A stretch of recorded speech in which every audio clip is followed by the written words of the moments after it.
When you think about what's in a bag of Cheetos, what ingredients come to mind? Mainly, there's some kind of cheese seasoning and cornmeal, but what else?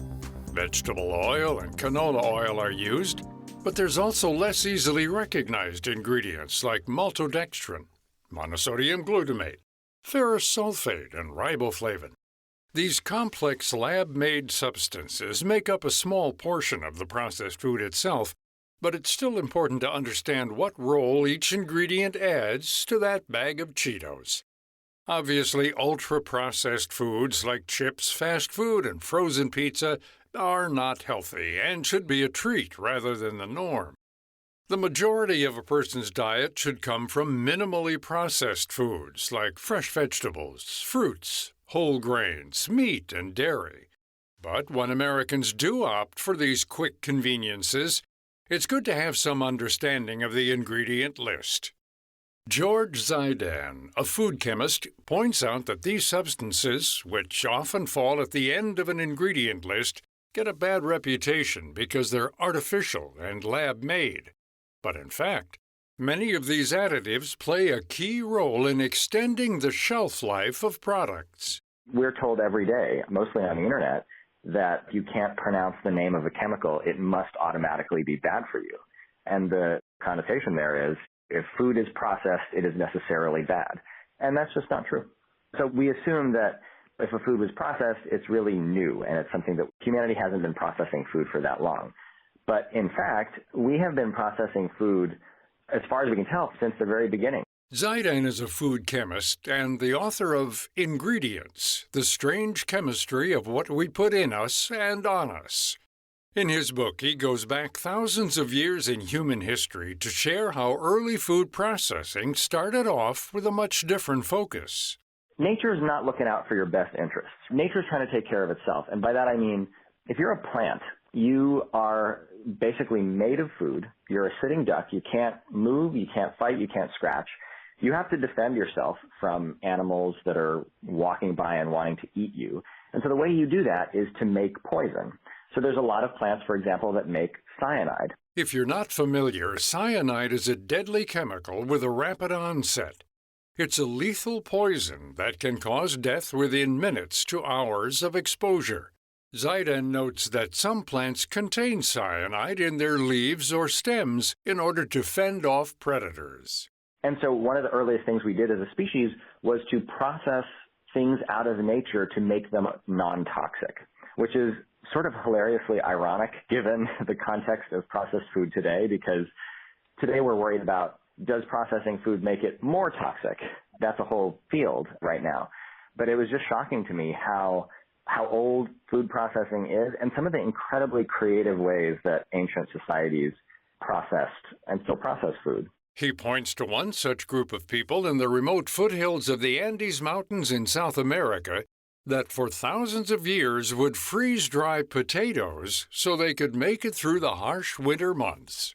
There's a people in the Andes called the Aymara, and their food supply can sometimes get scarce, and sometimes they have to rely on eating wild potatoes. And the potatoes that you buy in the supermarket obviously are completely non-toxic, but wild potatoes can have like a whole library of chemical poisons in them that are designed exactly to prevent people from eating them and animals. And so the Aymara have devised this incredibly ingenious method to both detoxify and preserve these potatoes. So what they do basically is they will harvest the potatoes and then trample them with their feet like a French winemaker does with grapes, put them in wicker baskets and let them sit in a running stream so that they leach out those toxins. And then they'll leave them out on just in front of their homes. They'll leave them out for weeks. And what will happen is through the alternate cycles of freezing at night and sunlight in the daytime, the potatoes will actually become freeze-dried. So what you end up with is detoxified freeze-dried potato that lasts for years and years and years. And this same method is similar to how NASA today creates freeze-dried meals for astronauts in space. While processing can be done out of necessity, many items today are processed with both convenience and taste in mind.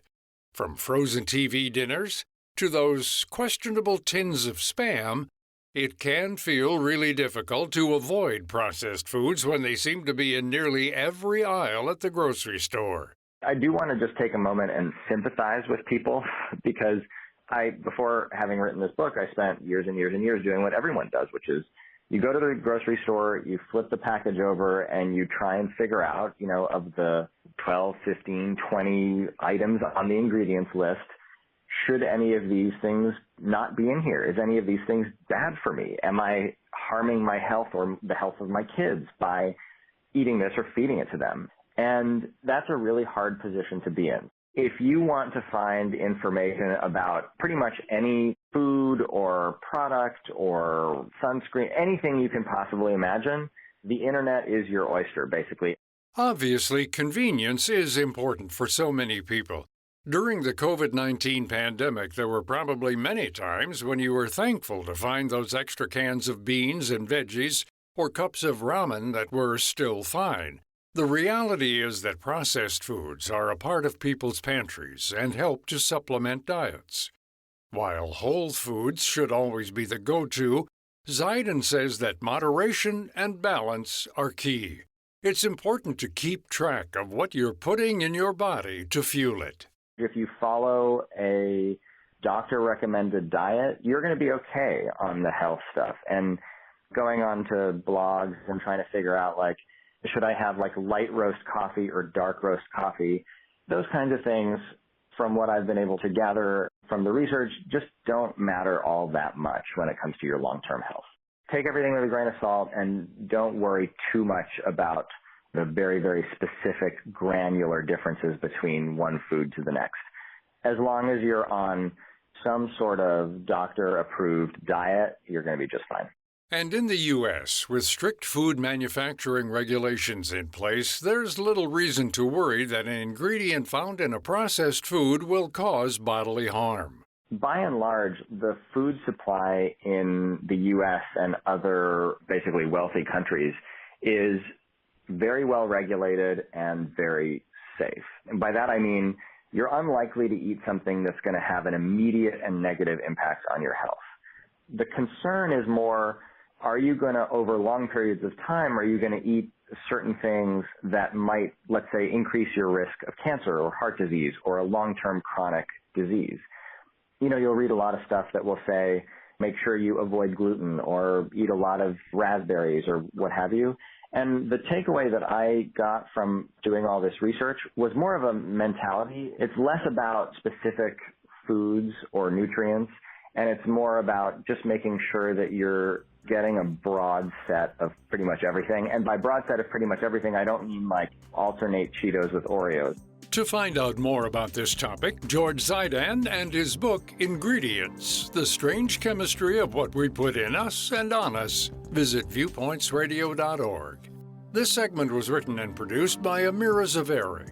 Our production manager is Jason Dickey. I'm Gary Price.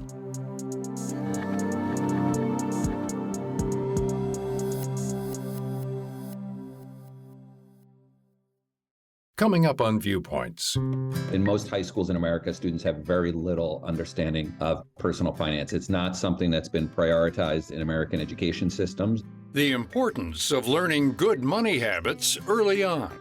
Then, people less stressed, they get more sleep, they're enjoying their lives more, but then they bring a very productive person to work as well.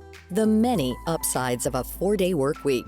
But is it too good to be true? I'm Marty Peterson. And I'm Gary Price. These stories in depth on your public affairs magazine, Viewpoints.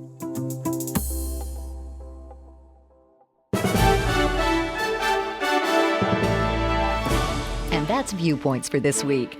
Follow us on Twitter, Facebook, and Instagram to learn more about upcoming shows and find a library of past programs on Apple Podcasts, Google Play, and Spotify. Plus, you'll always find previous segments and more information about our guests at viewpointsradio.org. Join us again next week for another edition of Viewpoints.